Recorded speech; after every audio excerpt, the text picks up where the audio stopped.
மானமும் அறிவும் இருப்பவர்கள் பெரியாரை இழிவாக பேச மாட்டார்கள். சீமானின் பேச்சுக்கு எதிர்வினையாற்றிய திமுக பொதுச் செயலாளர் துரைமுருகன்.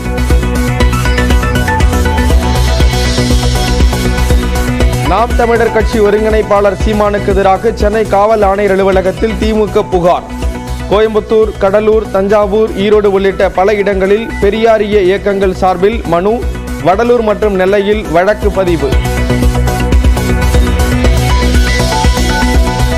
தமிழ்நாட்டில் வைணவ திருத்தலங்களில் அதிகாலையில் களை கட்டிய வைகுண்ட ஏகாதசி விழா. ஸ்ரீரங்கம், திருவல்லிக்கேணி, காஞ்சிபுரம், சேலம் கோட்டை உள்ளிட்ட இடங்களில் அதிகாலையில் சொர்க்கவாசல் திறப்பு.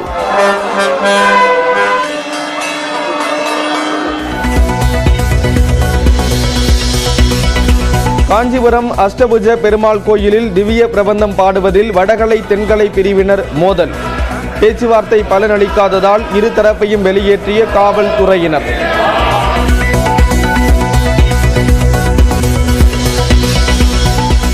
பொங்கல் பண்டிகையை ஒட்டி இன்று முதல் 4 நாட்களுக்கு சென்னையிலிருந்து 14,000 பேருந்துகள் இயக்கம்.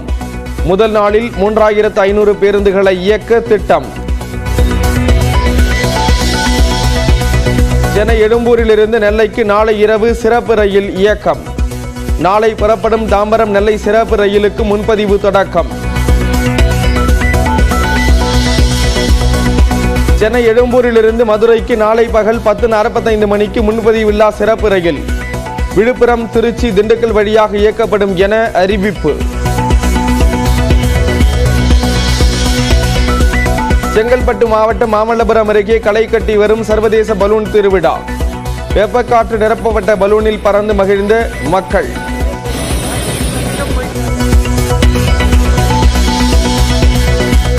துணைவேந்தர் நியமனத்தில் மாநில அரசின் அதிகாரத்தை குறைக்கும் யுஜிசி விதிமுறைக்கு எதிராக சட்டப்பேரவையில் தீர்மானம் நிறைவேற்றம். மத்திய அரசு செவி சாய்க்காவிட்டால் மக்கள் மன்றத்தையும் நீதிமன்றத்தையும் நாடுவோம் என முதலமைச்சர் மு.க. ஸ்டாலின் திட்டவட்டம். இவர்களாக ஒரு உத்தரவை போட்டுவிட்டு இதனை அமல்படுத்தாத கல்வி நிறுவனங்கள் யுஜிசி திட்டங்களில் பங்கேற்க முடியாது என்று சொல்வது அநியாயம் அல்லவா? அதுவும் பட்டங்களை வழங்க முடியாது என்பது பயங்கரமான மிரட்டல் அல்லவா?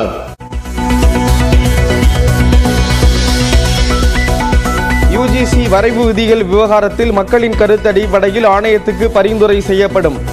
துணைவேந்தர் நியமனத்தை தாமதப்படுத்துவது நோக்கமல்ல என்றும் யுஜிசி தலைவர் ஜெகதீஷ்குமார் நியூஸ் 18க்கு பிரத்யேக பேட்டி.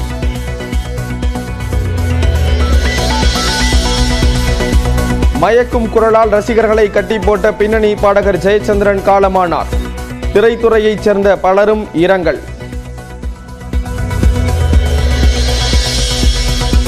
ஈரோடு கிழக்கு தொகுதி இடைத்தேர்தலுக்கான வேட்புமனு தாக்கல் இன்று தொடக்கம். முன் ஏற்பாடுகள் குறித்து ஆட்சியர் ராஜகோபால் சுன்கரா ஆலோசனை. பொங்கல் தொகுப்பை பெறும் வகையில் தமிழ்நாட்டில் இன்று ரேஷன் கடைகள் இயங்கும்.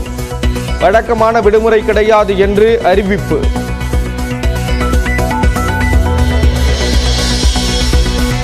கோயம்புத்தூரில் மாட்டு இறைச்சி விற்க எதிர்ப்பு தெரிவித்து மிரட்டல்.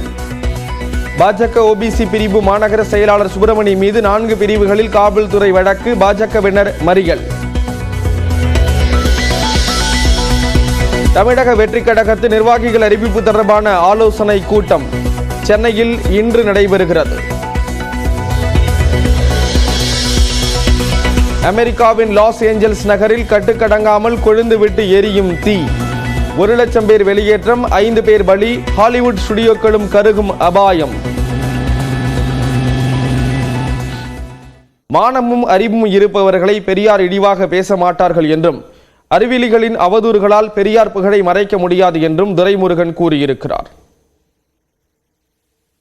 பெரியார் குறித்து அபாண்டமாக அவதூறு பரப்பி யாருக்கோ ஏஜென்ட்டாக இங்கே சிலர் அரசியல் நடத்தி கொண்டிருப்பதாக சீமானின் பெயரை குறிப்பிடாமல் அவரை திமுக பொதுச் செயலாளர் துரைமுருகன் கடுமையாக விமர்சித்துள்ளார். இதுகுறித்து துரைமுருகன் வெளியிட்டிருக்கும் அறிக்கையில் மனிதகுலத்தின் சமூக விடுதலைக்கான மாபெரும் தலைவர் தந்தை பெரியார் என தெரிவித்துள்ளார். பெரியாரின் கொள்கைகளே தமிழ்நாட்டை இன்றும் வழிநடத்துவதாக தெரிவித்துள்ள அவர் சிலருக்கு இது புரிவதில்லை என சாடியிருக்கிறார்.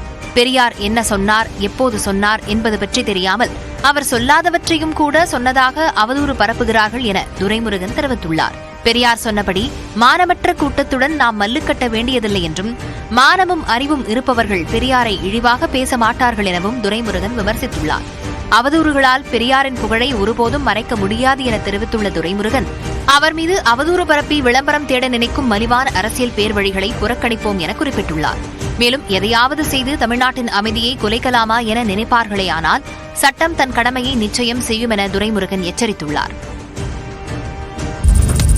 ஈரோடு கிழக்கு தொகுதி இடைத்தேர்தலுக்கான வேட்புமனு தாக்கல் இன்று தொடங்குகிறது. ஈரோடு கிழக்கு தொகுதி எம்எல்ஏவாக இருந்த EBKS இளங்கோவன் உடல்நலக்குறைவால் கடந்த மாதம் காலமானார். அதனைத் தொடர்ந்து அந்த தொகுதிக்கு இடைத்தேர்தல் அடுத்த மாதம் 5ஆம் தேதி நடைபெறுகிறது. வேட்புமனு தாக்கல் இன்று தொடங்கும் நிலையில் அதற்கான முன்னேற்பாடுகள் ஈரோடு மாநகராட்சி அலுவலகத்தில் செய்யப்பட்டுள்ளன.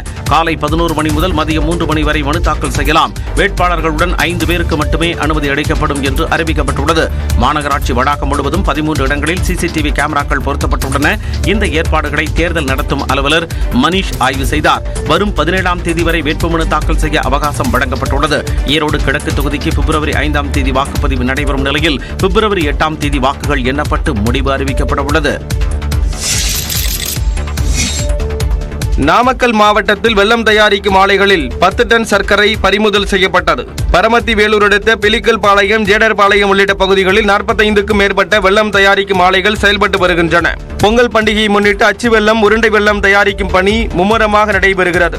இந்நிலையில் கரும்பு ஆலைகளில் உணவு பாதுகாப்பு அலுவலர்கள் மேற்கொண்ட சோதனையில் வெல்லத்தில் கலப்படத்திற்காக வைக்கப்பட்டிருந்த 10,900 கிலோ சர்க்கரை மூட்டைகள் பறிமுதல் செய்யப்பட்டன. ஆலையில் தயாரித்து வைக்கப்பட்டிருந்த வெல்லத்தின் மாதிரிகள் சேகரிக்கப்பட்டு பரிசோதனைக்காக அனுப்பி வைக்கப்பட்டன. வெல்லம் தயாரிப்பில் கலப்படம் செய்திருந்தால் உணவு பாதுகாப்பு சட்டத்தின் அடிப்படையில் வழக்கு பதிவு செய்து அபராதம் விதிக்கப்படும் என ஆலை உரிமையாளர்களுக்கு உணவு பாதுகாப்பு துறையினர் எச்சரிக்கை விடுத்தனர்.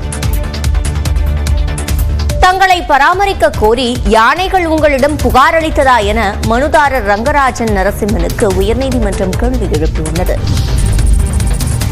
கோயில்கள் தொடர்பாக வழக்கு தொடரும் ரங்கராஜன் நரசிம்மனின் பின்னணி குறித்து விசாரிக்க வேண்டும் என சென்னை உயர்நீதிமன்றம் உத்தரவிட்டுள்ளது. ஸ்ரீரங்கம் கோயிலில் உள்ள ஆண்டாள் மற்றும் லட்சுமி என்ற யானைகளுக்கு தனியாக 10 ஏக்கர் நிலம் ஒதுக்கி பராமரிக்க உத்தரவிடக் கோரி ரங்கராஜன் நரசிம்மன் வழக்கு தொடர்ந்தார். இந்த வழக்கு உயர்நீதிமன்ற நீதிபதிகள் முன்பு விசாரணைக்கு வந்தது.